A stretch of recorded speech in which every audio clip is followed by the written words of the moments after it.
the sentiments on ground for BJP is not all that good.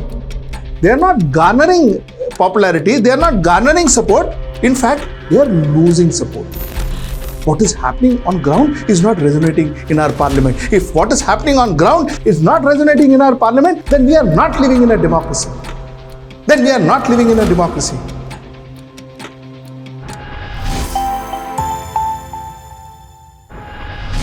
Namaskar.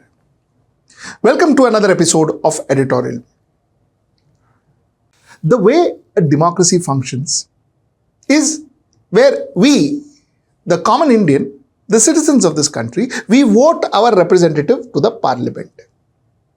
So there is India and there is the sentiment of India which is in the parliament. This is ideal democracy. What I mean by that is, if the people of India, that is we, the people of India, we feel about something, then that should resonate in the parliament. We find something good, that should resonate in the parliament. We do not find something good, that should resonate in the parliament. This is exactly what democracy is. Whichever way you look at it, this is what democracy is. Now look at what is happening in India. I'm going to take you through some research.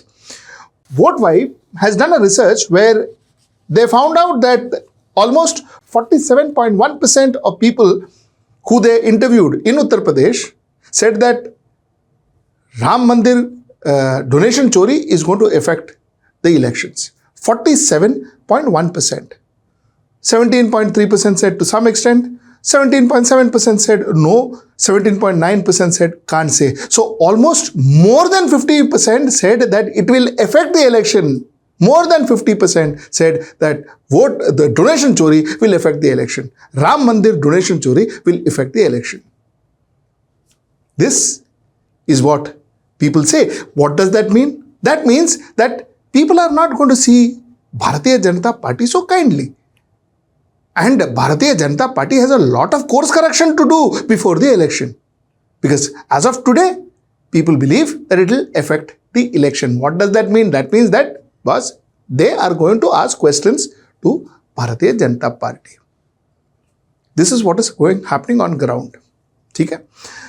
Let me take you through another research. 53% of NDA voters are against. NDA voters, people who voted for Bharatiya Janata Party last time, are against E20, and 50% fear that their vehicles will be damaged. 50% of their voters are fearing that their vehicles will be damaged, and 53% says that their NDA voters says that they are against E20. Which means the sentiments on ground for BJP is not all that good. They are not garnering popularity, they are not garnering support. In fact, they are losing support. Okay? This is what's happening on ground. Now, like I said, ideal democracy, ground should resonate in the parliament. Now let's look at what's happening in the parliament. In the parliament currently, BJP is inching towards two-third majority, to get a two-third majority so that they can pass the delimitation bill, which is coupled to the women reservation bill. And the chances are they are inching towards it, and the chances are maybe they may even succeed. As of today, let me give you some figures. As of today, 293 MPs, they have 20 of NCPI supporting them. They have 4 of YSR that could support them. There is 1 independent who normally supports them. There are 6 of Shiv Sena who just jumped parties from UBT to Sena, that is Eknath Shinde faction. So 6 of them, and so on and so forth. Chances are that they say that DMK could support them. I find that chance very, very minimalistic, because if DMK supports delimitation in the center, the chances are they will lose their support in Tamil Nadu the way AIDMK lost support in Tamil Nadu. So DMK is supporting delimitation. I have my doubts. DMK has said that we will look at it, we will study, we will put our thoughts, we will put our demands and all of that. If it is met, then we will see. So is the case with Akhilesh Yadav. He also has said the same. Akhilesh Yadav has got 38 MPs. DMK has got 22 MPs. But the fact remains that NDA is gaining grounds in the parliament. Do you see the difference? In real India, they are losing grounds.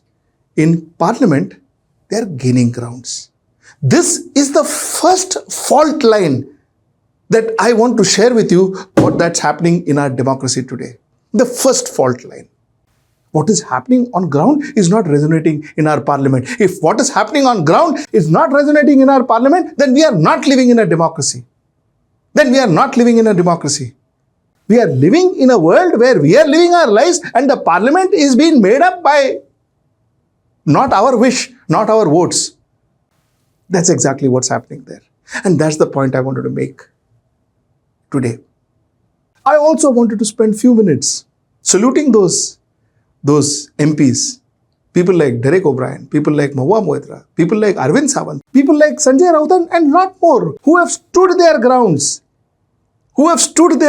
stood with their party, did not move away from their party, did not fall under pressure, did not act under pressure, did not jump to other parties for convenience, power or whatever else they would be getting. I respect these leaders, and I think India should respect these leaders, because whichever party, again, like I say, you belong to, end of the day, these are the people who guard our democracy. People who jump for opportunity will never be remembered in history. Will never be remembered, rarely be remembered. There are few people who are remembered and they jumped parties, but will rarely be remembered in history. But people who stick to loyalty, to their ideology, are people who are normally remembered, normally seen and remembered as a good politician. I want to respect, because nowadays we respect people who win elections. We celebrate people who win elections. I think today I want to salute people who stood by their ideology. They didn't win elections. They didn't win power. They didn't even get any ministerial berth. But they stood by their ideology. They stood by the principle. I want to salute these people, because I think it's time, no matter, again, like I said, whichever political party they belong, whether I support that political party, I like that political party, or may not vote for that party. But I want to salute these people. So that's my editorial today, short one, and I'll see you tomorrow at 10 o'clock. Namaskar.